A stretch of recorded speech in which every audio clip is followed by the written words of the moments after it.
we'll put a pin in it, and we'll get back to my Bound for Glory experience. Because the great Jack Evans is here. Hey, what's going on?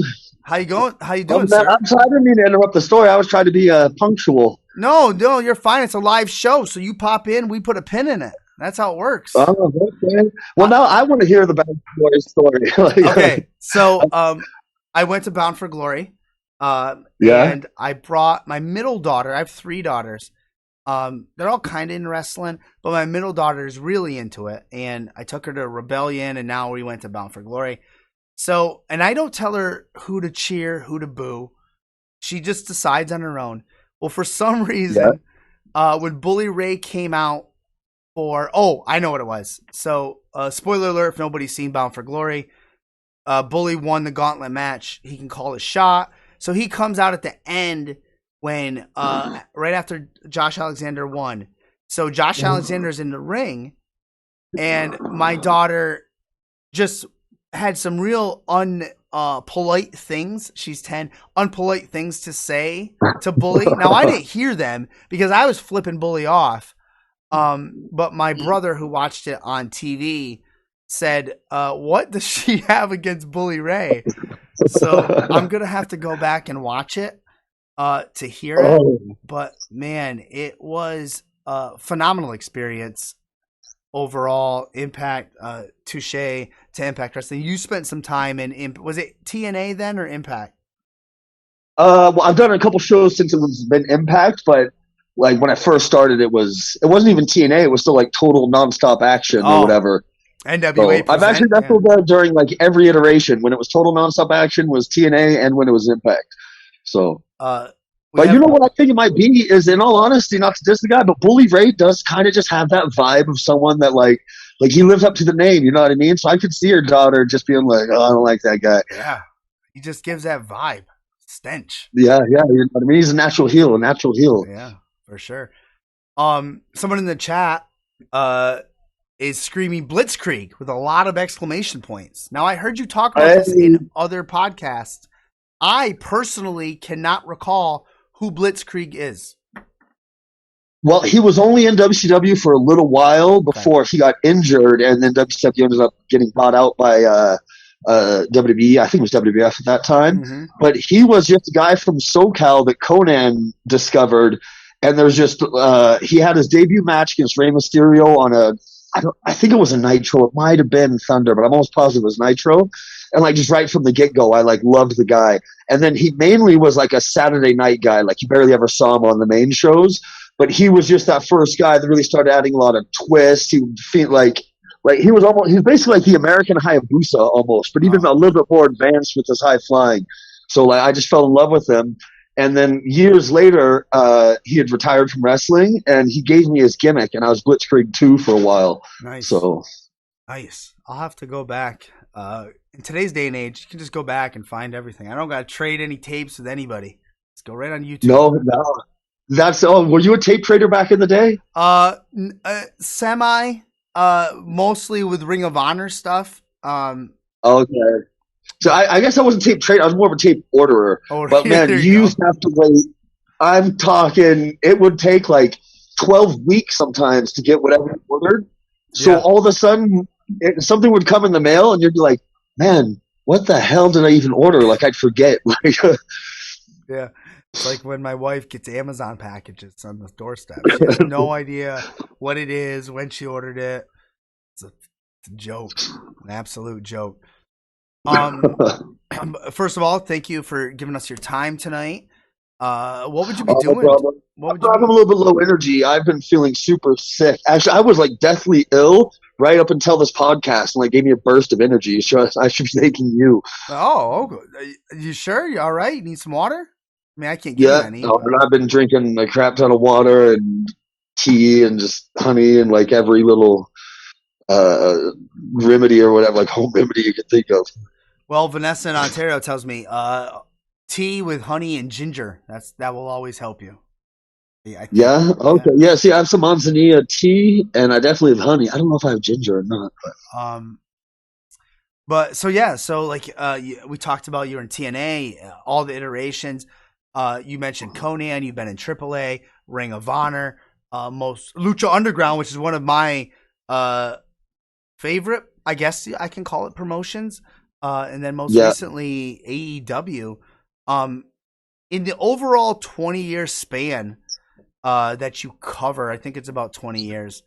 22, I believe I'm on. Yeah, probably. Yeah. Do you go back and like reflect on it, or do you not do that and you're just only looking forward? I honestly don't really go back and reflect on it much unless someone brings it up.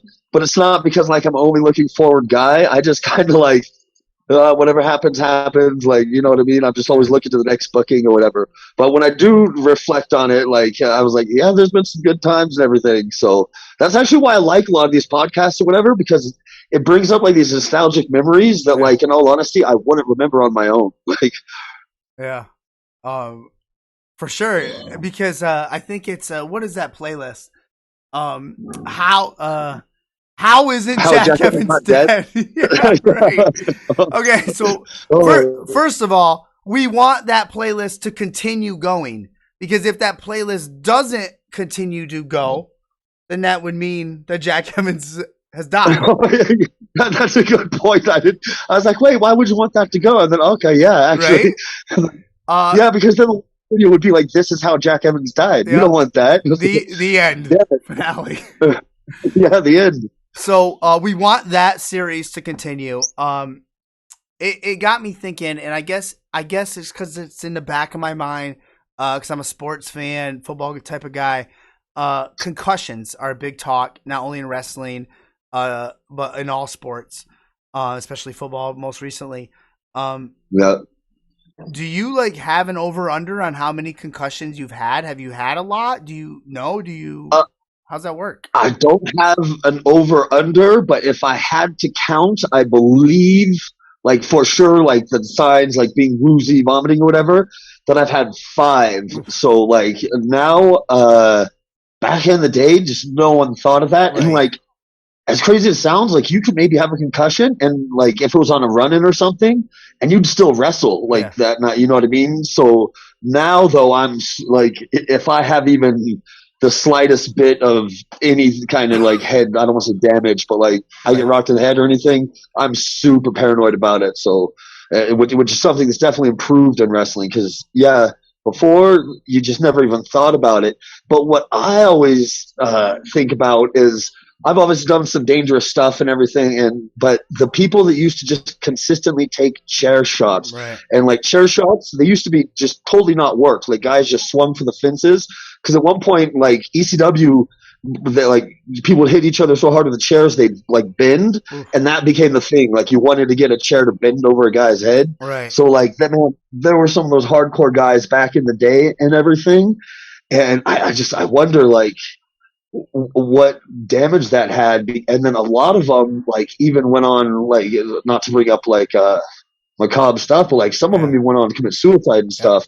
So I'm like, I wonder how much I wonder if that contributed at all or something, you know what I mean? So, but now I'm super fearful of concussions, and like, I'll straight up cancel a show if like I feel my head got hit too hard or something. And I just, but back in the day, it just wasn't the wrestling culture. Like, even if you knew you had a concussion, I don't know how to explain it, but it just wasn't considered that bad. It's like, oh, you got a bit rocked, don't worry about it. You know what I mean? Like, and it wasn't people being like mean and trying to put pressure on you, like, toughen up, kid. It was just like, that's just how it was considered. You know what I mean? Because if it wasn't like an injury that was instantly like this non-stop pain, then people would be like, oh yeah, just walk it off and go on, you'll be fine. You know what I mean? You didn't actually think about the damage stuff was doing, even if it wasn't necessarily, continually hurting. And I think that is across the board in all sports. Like, it's not something very visible that you can see right away. The effects might happen the next day, a few days. And I just think we've made a lot of strides since then. And I just, wrestling aside, I think that's across the board with that. So, I don't know. It got me thinking.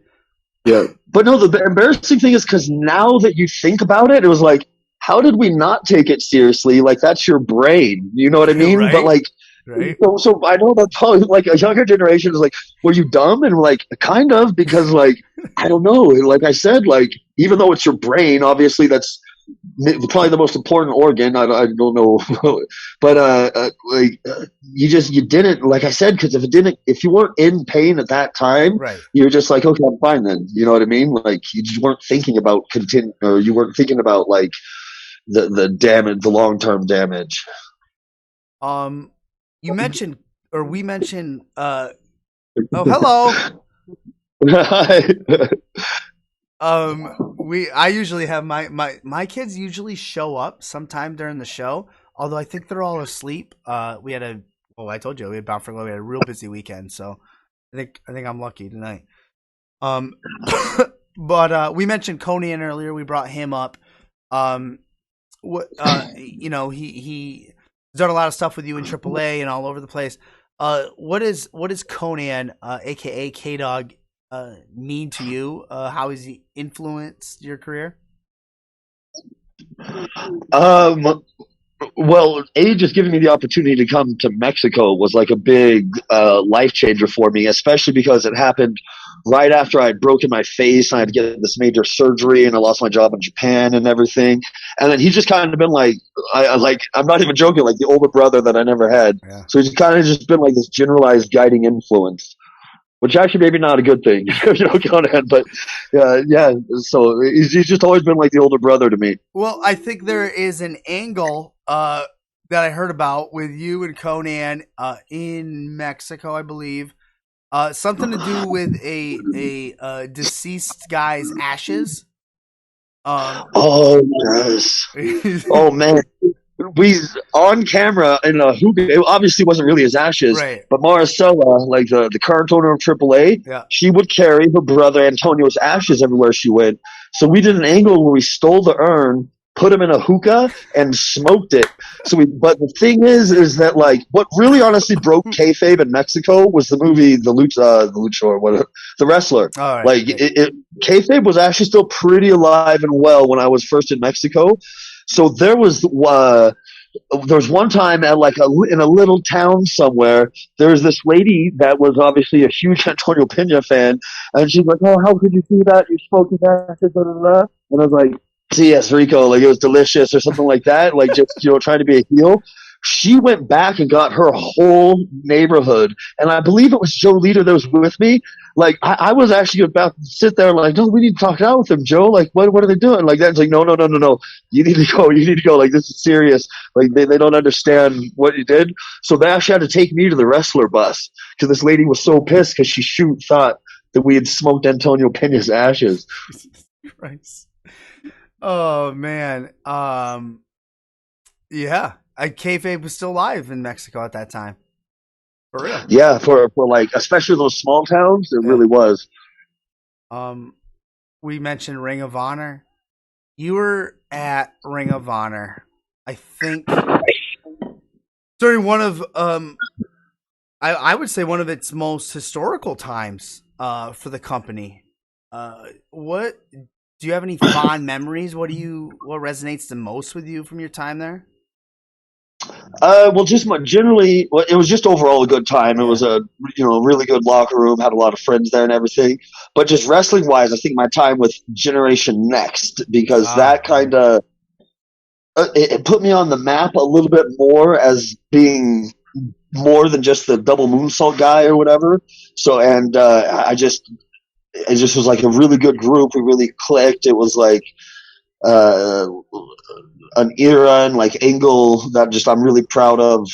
So I would say just overall my Gen Next time, and then past that it was just a really fun time in general. Yeah. Like just behind the scenes wrestling was really good locker room. There wasn't very much like politics and yada yada yada.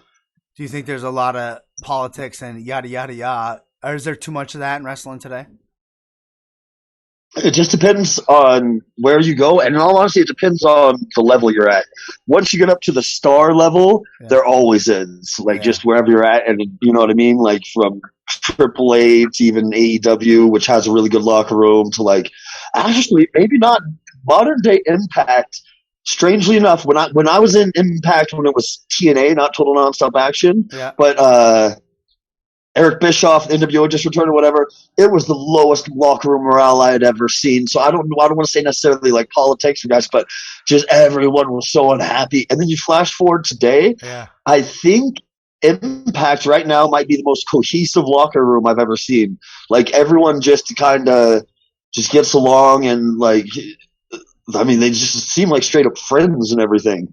Yeah. But for the most part, at the like star level, you're always going to get the kind of politics. But what's actually better now than ever is when you go below that, the mid card level or whatever, you don't have guys like trying to not sell your stuff as well or cut something of yours out or anything.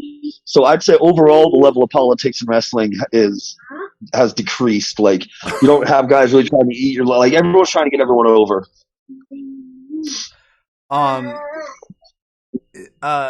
Lucha Underground, which when I mentioned at the start, was one of I don't know, I loved it so much, and going back and trying to watch it, I still enjoy it. But it's very interesting because I heard you in another podcast say, and it might have been on Conan's podcast, like it was way different than like any wrestling promotion because it was Hollywood. It was a TV show, so you weren't signing.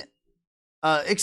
Elaborate on that. Explain that to us. A Hollywood contract and all that. You have a contract in wrestling. It's either you have a contract, you're exclusive, but you're still actually on a per show basis or whatever, so you get paid when you wrestle, or you have a salary.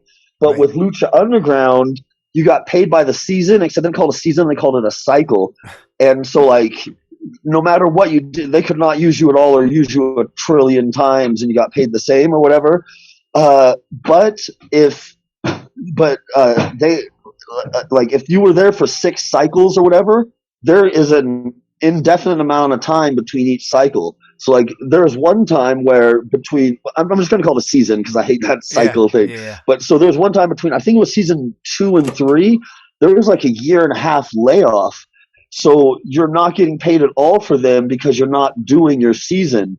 So, but then they would kept saying like, oh, you got to take this month off because we're going to tape this month. And then they wouldn't. And then, oh no, you got to take this month off. This is the month we're going to tape.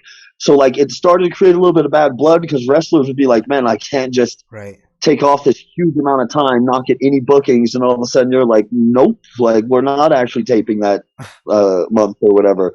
So like that was one of the weird things about the contract is that just how they paid you. And then another thing is with it, like for me, it was fine. They just used me a good amount of time or whatever. But for guys, certain guys, they would just run them ragged and they didn't get anything. They didn't get bonus money or, you know what I mean? Because they're just whatever that you got paid for that season, you got paid for that season. So I think with certain guys, like I want to say Ricochet is one of the guys they kind of did that too, where like they're like, man, you have me wrestling like all these matches, like every taping, and there's really no benefit for me. You know what I mean? And so I don't know what he was getting paid or whatever, but there were certain guys that felt that they were putting in more work than what they were getting paid for the season, and they kind of felt blindsided because when you know what I mean, like. If you sign a contract with AEW and you're on salary, you don't think you're going to be wrestling 2 or 3 times a show. You know what I mean? Like I'm going to have my one match and the next week I'll have my match or whatever. But if all of a sudden AEW started being like, hey, John Moxley, you're wrestling 3 times every show, you know, he'd be like, wait. Like this contract isn't working for me now. And so I think there are certain things like that also. Again, that didn't affect me. So it's kind of more hearsay and what I remember hearing. But yeah, just the Hollywood contracts really didn't work with wrestling, or they needed to be just switched up a little bit at least. Yeah, it's odd because I remember Lucha Underground in my brain. I only remember 2 seasons of it, and I'm not quite sure. I think there was a 3rd, but I don't know how many more after that. I believe there was a 4th as well. But hold on a second, I'll pull my nose. I'm sorry. Yeah, that's fine. I really tried to save that after the podcast, given an emergency. I believe there was a 4th as well, but I left at the 3rd. You left the 3rd. Was it okay? Maybe not for you. Maybe you don't know how to comment on this, but you said, let's say it was 7 seasons. They try to sign you to a Hollywood contract for 7 seasons of this show, and you want out after the third. Is it hard to get out of that deal? It was for everyone else, but me and Evilise had a giant fight, and they were just like, "Okay, yeah, if you want out, you can get out." Like, we're not. So it was Evilise saved me actually, and so yeah. After we had this giant locker room fight, I was just like, "I'm sick of that." Da, da, da. And the thing is, actually, I was just having a spaz. I didn't really want out at that time, but then it ended up being the wise decision because then I don't know what happened between the third and fourth season, but things went really wrong between the wrestlers in the office. And so many wrestlers, like, they were having to call this dude Kevin Kleinrock and like get like lawyers involved and everything. So for a lot of guys and girls, just for a lot of people, it became such a hassle to get out of the contract. Where for me, because of my giant spaz, they were just like, "Okay, yeah, you're gone." So even though actually, like, when it happened, it was just me throwing a temper tantrum. I didn't really want to leave. It ended up being one of those like things that worked out. Wait, so you and Evilise got a physical confrontation? No, just yelling at each other. Oh, okay, yeah, okay. I'm gonna fight Evilise. I think she could beat my ass. Evilise is a scary woman. She is a scary woman. Yeah. Oh man. Yeah, I was gonna say that would have been the season finale of Why is Jack Evans dead? Bloody up Jack Evans, laying lifeless on the floor in the locker room. What happened? Freaking Evilise got it late.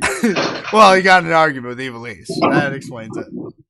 Yeah, that really would. You could ask anyone, they'd be like, "Oh, okay, yeah, that makes sense. That makes sense." Dang, I'm surprised it's still alive. You mentioned salary contracts. That leads me to AEW, which you with Angelico, TH2. You guys were. Now, correct me if I'm wrong. One of the first, like in the inaugural season, you guys were one of the first people, hooked in there to AEW. How did that even come about? Just one day, the Young Bucks sent me an email, and then Helico as well, and then we were just like, "Oh yeah," and then like, especially because I'm trying to think if I had ever been on a salary before that, maybe. But for the most part, well, I guess kind of. No, WSX actually was on the season pay too, but it just worked out better somehow than it did in Lucha Underground. So that was actually, I think, the first time I was ever on a salary. So when I was like, wait, I get paid even if you don't use me? Like, yeah, sign me up. I didn't even read the contract. Like, but so it was Young Bucks just I guess recommended us to Tony, sent us the contract, and it was a pretty simple process. Salary contract, kind of like the NFL, guaranteed money, whether you play or not, I guess, is a blessing in disguise. And I think you haven't shied away from saying how maybe you took that for granted. Can you elaborate on that with us here? Well, at first I was just fine with it. Right. You know what I mean? Yeah. It was just like business as normal. But then I had a 4-month layoff from when they closed the border from COVID, and I didn't want to leave Mexico because I couldn't come back. And so that makes sense. I leave my family in Mexico, and it wasn't happening like that. So I had that 4-month layoff, and I always thank AEW on that one for just not releasing me. Right. And then right when I got back, I had one match, and then in practice, I actually broke my cheekbone. Everyone said it was my jaw, but it was my cheekbone. And I had another month and a half or 2-month layoff, and I just got in full lazy mode. And then I never got out of it, and I really blame that on because the salary contract, you know what I mean? Because when I got in full lazy mode, you can look at my trajectory in AEW, you can see when they start using me less and less and putting me on dark and everything. And it was when I got into lazy mode. But since I'm still getting paid, my mind just didn't register it as how bad my wrestling had straight up gotten. You know what I mean? Yeah. Whereas if you're on per match basis, and all of a sudden you notice you're not getting booked as much, you go into emergency mode, ooh, I got to fix something. We got to turn this ship around because this isn't working for me. So that was actually the curse for me, was that it it made me complacent, and it made me not realize. Like, I go back and I watch some of my AEW matches, like after that, like layoff and everything, and like I just straight up like was bad, and it just didn't register to me again because like you're still just making money, and so like I said, it was a gift and a curse because obviously being on the salary. What was great when I had that 4-month layoff and I couldn't come to America, but then it also was the curse when, like, you know what I mean? Like, it should have been obvious the office was not happy with my wrestling, and I was just oblivious to it because, like, you know, I'm still making money. Right. You had a phenomenal match with Kenny Omega, and it was at this time where you were complacent. But, you know, you said it. You were complacent. I think that match could have been so much better. I'm so happy that people put over that match, but I'm telling you, that should have been one of those ones where, like, freaking Dave Meltzer's jerking off to it or something. If we would have done everything that we could have, but we legit had to just cut so much stuff because, like, I just got blown, and I was just so out of shape. Like, I don't think I was physically out of shape at that time where you could notice it. Like, there was at one point I started wrestling with a shirt on, but I hadn't gone to wrestling training. I wasn't really doing any kind of training at all or anything. So, like, yeah, that match should have been something special. And so I'm glad, and I thank everyone for putting it over. But it should have been a 6-star classic or whatever. Like, so it's my most disappointing match that I've ever had that people liked. Like, so you're obviously in, as you put it, lazy mode, complacent. You have a match with Kenny Omega that people like, but you're definitely not satisfied and know you can do so much more. What's your mental health like at this moment? Well, for a little while, I started to like, oh man, I need to improve on things and blah, blah, blah, blah, blah. And so I got like a little temporary boost of motivation, I remember at that point, but then I just fell off again. Like, so like I wasn't like depressed or anything, like mental health, wasn't suffering like that, but it was like, I don't know how to explain it.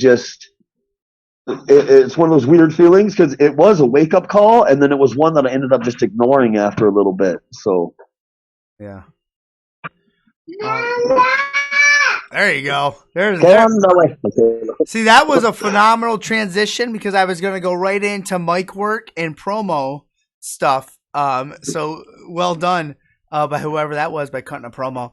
I believe, and I've heard, I went back, I think I listened to Conan's podcast, and you guys talked about a promo you cut on La Parka, not the La Parka, but a La Parka.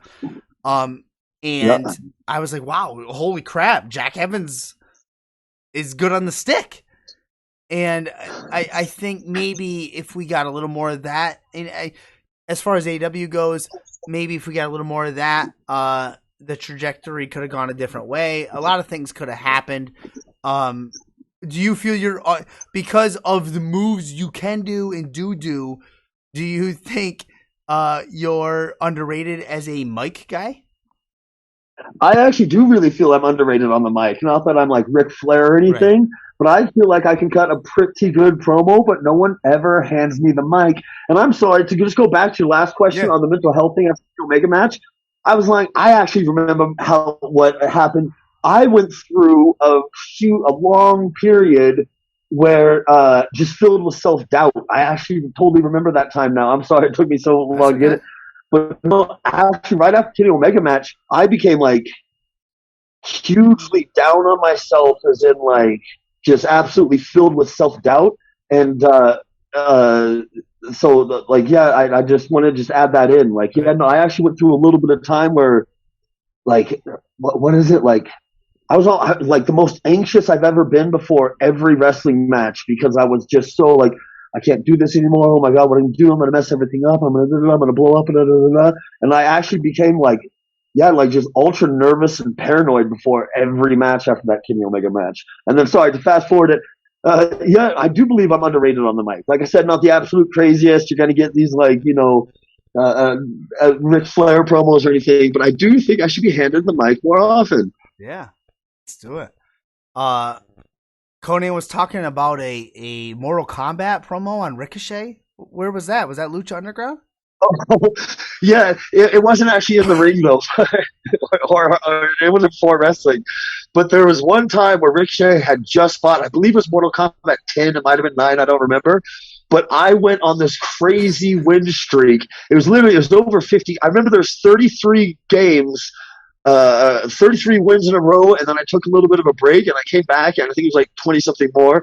But I always increase it. I always say like, oh yeah, it's 93 wins in a row or something. It wasn't, but it was over 50 of nonstop wins with everyone in the room. No one could beat me. No one could beat me.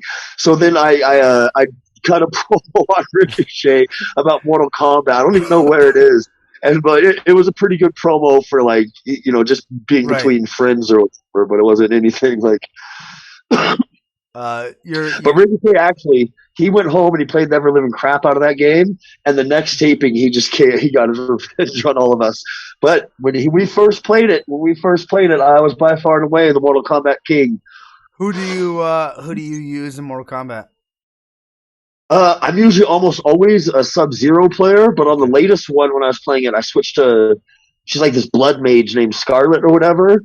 But in that one, I was using Noob Saibot because since I had never played it, I didn't know any of the combos, and he was one of those guys that had like square as a combo or something. So I just instantly like would that like button mash that like. Hurricane's Cape in the chat says his Scarlet is trash. Yeah, it is. Hurricane's Cape is like this semi-pro Mortal Kombat player that I played with. Shut up, Kane. Shut up. No, man. We used to do this thing where when I'd stream, we'd do like Fighting Game Friday, and then it would be Mortal Kombat Sunday. And Fighting Game Friday was Tekken, and at first we were all around the same skill level. Then all these crazy Tekken players invaded us and just murdered us. But on Mortal Sunday, Kane and this other guy, I don't remember who it was, they would come in, and it was the same thing. They would just murder the crap out of us and then talk such trash. And it's like, wait a second. Like, you guys, you're like literally like semi-pro players, like really, really good, full combos, like these wall juggles you never seen before. And so, yeah, my Scarlet is trash in comparison to him. And that is on twitch.tv/Jack Evans official, I believe. Yep. I actually haven't been streaming recently, but I'm getting back. I'm going to be getting back into it. You mentioned on Chris Van Vliet's podcast and probably others as well, but I listened to his that maybe retirement is in the near future. I personally don't want to see it because I want to see the mic given to you, custom promos. Are there plans? Like, what's the plan? Do you even have a plan? Is there plans to train, coach, stream? What's the gimmick? Yeah, that's the thing. I don't actually have a plan, but the thing is, my body because I'm 40 now, so my body I actually feel like it's held up really, really well. But at the same time, I don't want to overdo it where then all of a sudden later on in life, like walking with a cane or something like that. So there's no actual retirement plan. It kind of just feels, I'm kind of just feeling out how my body feels. Like right now I feel, well, I'm sick, but like physically I feel very good. Right. So, you know what I mean? Like I feel I can still go or whatever, but it is one of those things where when I start feeling like I'm getting kind of rickety, I don't want to keep pushing it to the point where like I said, where down the road it really starts to affect, like, you know what I mean? Like I can't tie my shoe or I walk the cane or something, you know what I mean? Like, you in researching you and preparing for you. Did it freeze? You froze. I can still hear you. You're back. You're back. Sorry. It's just a party. Buenos noches. Buenos noches. Look at that. That's way more fun. What are they? Buenos noches, mi amigo. Buenos noches, amigo. I don't know why he's talking like that.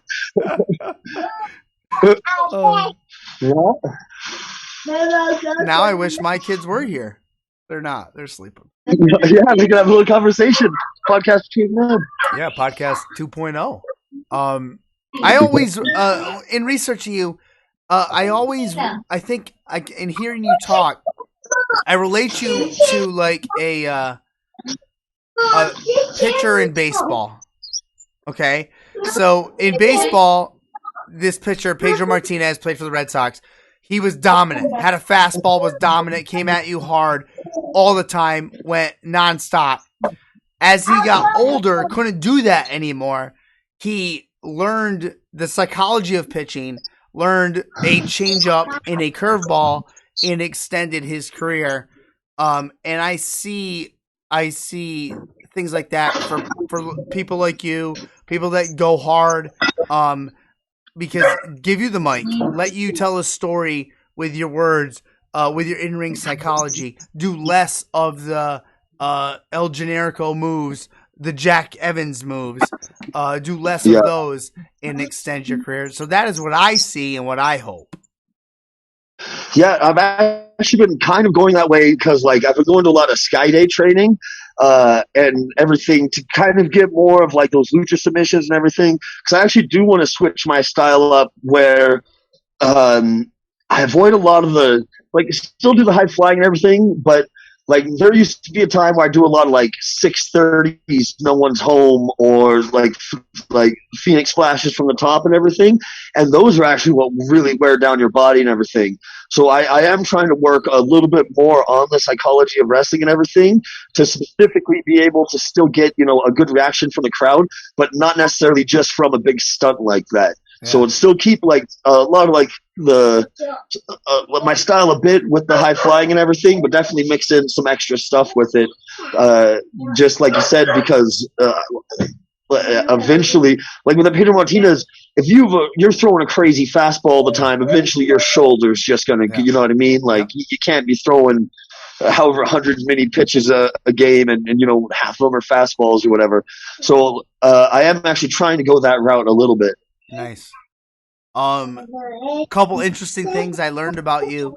You were involved in a project with Eric Bischoff and Jason Hervey. Hervey, I think is his name. Wayne from the Wonder Years, called called Mat Rats. Now correct me if I'm wrong. Mat Rats. TJ Wilson, yourself, TJ Wilson, Davey Boy Smith Jr., Natty Neihart, and others, Don Callis, Joey Styles, on the mics. Why didn't that work, or did it work? I think a lot of why it didn't work, in all honesty, was because they were actually trying to, instead of like going the normal wrestling route, they were actually trying to almost do what like WSX Lucha Underground did and get right on a TV station. So they had these little tapings, but they were never really put out to the wrestling world. Their tapings were, they were trying to sell them to these TV stations or whatever. But the number one reason is Jason Hervey worked for Mandalay Sports, and when we did one Mat Rat show for him, it just knocked it out of the park. Like it was like I don't know, like just a crazy everything came together style show. But then he actually brought but it was in this little studio. So then they rented out this place in Calgary called the Palace, and he brought all these network executives, or I don't want to say network executives, Mandalay Sports or whatever. I can't remember like who, but and we always call it the Palace Show. It didn't actually have like any kind of name.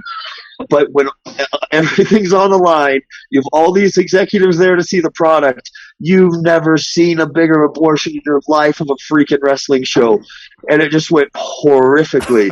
So I always think that if that Palace show had gone good, it would have blown up more. But it was like the complete opposite. The smaller show, we hit a home run, impressed Jason Hervey enough for him to go back and like, hey, maybe they got something up here in Calgary. And when he brought the people up, it just was it was so bad. It was, how can you turn? Sorry, it was so bad. And then there's a guy, Graham Owen, that was funding a lot of it through, what was the name of that company? Thank you, Buenos noches. Digital Artisans Guild was the name of the company. Well, it turns out later they were trying to revive Matt Raps or whatever, and he was actually going to come down to LA for a WSX taping, and we're all waiting for him at the airport. He never shows up, never shows up, never shows up. It ends up that he got arrested and spent 7 years in jail for drug smuggling because he was a pilot and he was low radar flying like amphetamines and crap over the border, and that's how he was actually making his money to fund the show. So after that, it was over. It was over. Like, yeah. Oh my God, that is insane. Yeah. And he was a really nice guy. I never would have known. Like, you know what I mean? Like, it was like out of left field. Like, what? Graham was smuggling amphetamines? Like. Or the precursor to amphetamine, actually. I forget what it was called. Maybe it was ephedrine. I don't remember. It's like a Dark Side of the Ring episode. It could be, I think. It could be. I'd be interested because I don't actually know the details. I just remember he never showed up, and then it was like, oh, yeah, he got arrested. Like 7 years in jail. I actually saw him once after he got out and everything, and I think he ended up moving to like the Dominican Republic or something. I can't remember, but... Another thing I wanted to bring up because I thought it might have. Oh, I know why I thought of it. DX had their 25th anniversary. We saw Sean Waltman last night on Monday Night Raw. You and Mr. X-Pac himself lived together in Mexico. Were you able to pick his brain? What'd you take away? The good and or the bad? Give us a little on X-Pac. You can definitely take away the good and the bad because X-Pac is just so open about his life and his mistakes and everything like that. So, like, I definitely learned, as weird as it sounds. I always feel like when I'm talking about X-Pac, it sounds like I'm talking crap, and I'm really not trying to. Right. But to definitely make sure you're family orientated, because one of the things you could definitely tell that he regretted the most was that, like, he got a bit into drugs and everything, and you could tell like one of his biggest regrets was he wasn't there for his kids for a lot of the time. So like there were little life lessons like that you could just take away from him. And but in the ring, what I always tell people is I never learned to do it, but he was so good at it was reading crowds. Nice. Like it was one of those things I would go out and I'm talking 630s, twisting moonsaults, yada yada yada yada, and like you get in a golf clap. And then X-Pac would like do something where he'd get a guy to full Nelson. The guy would put his legs on the rope, and then when the ref counted to four, he would let go, and the guy would like back bump comedically, and it would just get this giant pop. And he tried to show me how. He's like, you can just kind of tell like how the crowd is, like in a small town, it's a big show, like price sets expectations, da da da. So I never learned to do it, which I should have, but he was just a genius at being able to read crowds. He knew when you had to go hard or when you didn't. He knew when to do comedy or when to do, anything from chain to flying. Like, so he was definitely, and that almost went over into like how he was in real life. Because I swear to God, X-Pac can like read people's souls. Like if I think a guy's great and then all of a sudden X-Pac would just be like, no, I don't think he's a good person. Like, I trust his opinion over mine. Like, I don't know how to explain it, but like, he was really good, like people person in a way, and like just a lot of like life experiences and everything. And he just went through so much that like it kind of taught you a little bit, not even necessarily in wrestling, but just in life, like kind of the minefields to avoid, mines to avoid in the minefield or whatever. As far as in the ring, do you believe in X-Pac heat? Maybe at one point there was X-Pac heat, but I think that was more just because he got such a bad reputation outside of it. Yeah, I agree. After that one appearance where he showed up all messed up, well, it looked like he was all messed up. I actually think he says he wasn't, with the China thing on some reality TV show. Yep. And I think it was actually more than X-Pac heat, as in like you're bad, we don't want to see you, is in more we don't like your out of ring personality. Like he was almost the first guy to get canceled, and he canceled himself. Yeah, like I don't know if that makes sense, but yeah, no, that makes a lot of sense for sure. But from everything I've heard you say about him on other podcasts and everything I've heard him say on his podcast, He's very self aware. He's come around. I think he's misidentified. Bless you. Sorry, I'm so sorry about that. No, it's fine. There's been nights I've done this show where I blow my nose on a towel all night, so I totally get it. But we're nearing the end of the show. But I'd be remiss if I didn't ask this. You seem to me like a phenomenal family guy. I try to be. Yeah, and my question is, and I'm a big family guy, and my kids are getting into watching wrestling, going to wrestling, as you heard earlier. Are yours? And what are you going to do if at one time they come up to you and say, I would like to train and go this route? Obviously, you have to support them, but I kind of want to push them away from it a little bit, just because it's an industry that like is such a roller coaster. You know what I mean? Like it can be that, you know what I mean, you train for a year, you get signed, and everything's good, or it could be like you're grinding it out for years, or like, you know, it's such a, what's the word, like it's just like such a random industry to be in. Right. But I would absolutely support them, but I would kind of try to push them away from it. But my daughter, whenever I take her to her shows, like she always puts on the Sexy Star mask and she does her little like fist pumps, and afterwards she wants to wrestle with her brother. So I'm a little bit like, man, I think I might have that conversation when she's a bit older, where she's like, you know what, I want to try this luchadora thing. Yeah. Because like she gets really into the shows. Like, but the weird thing is, on TV, or if I put it on the computer or something, she doesn't, I actually find wrestling is like this, though. It's just so much better live. Yeah, I agree. I agree with that. But like on TV, it doesn't keep her interest really. But then live, she is glued to every match. Like she wants to know why this guy did that to him, why she did that, blah, blah, blah. And like so. I think I might be having that conversation later on in life. Where like, how old is she? She loves Lady Shawnee and Sexy Star. She's 7. 7, okay. So yeah. So Sexy Star. Oh man, she. I haven't heard of Sexy Star in years. Well, she took off the mask. She's Dulce now. Her real name I can't remember. Right. So but yeah, she's still around. She's still kicking. But that was her favorite before. Her new favorite now is Lady Shawnee. Okay. Lady Shawnee. I'll have to check her out. Lady Shawnee is the coolest mask. She looks like Katana from Mortal Kombat. Okay. Triple A wrestler? Yep, Triple A. Nice. Awesome. Great stuff. Yeah, I don't know what I'm going to do. My kids are into gymnastics. They love to, first of all, they fight anyways. All three of them fight all the time. They're into gymnastics. They sadly can do moons. Not sadly, it's awesome for me. But they have perfect moonsaults that they have practiced off of our porch onto snowbanks. So I may have that conversation. I don't know. I'm not a wrestler. At least one of them is you're cursed. At least one of them. Yeah, right. Who knows? Maybe all three, but at least one of them. One of them is going to get the bug. They're going to watch too much wrestling with you. They're like, Dad, you know what? I was looking it up online. I found this school. Yeah. I'm going to Bully Ray's school. Yeah. They might be going to Bully Ray's school. I'm like, no. You go to Devon's or you don't go to any. Yeah. I will disown you if you go to Bully Ray's. Screw.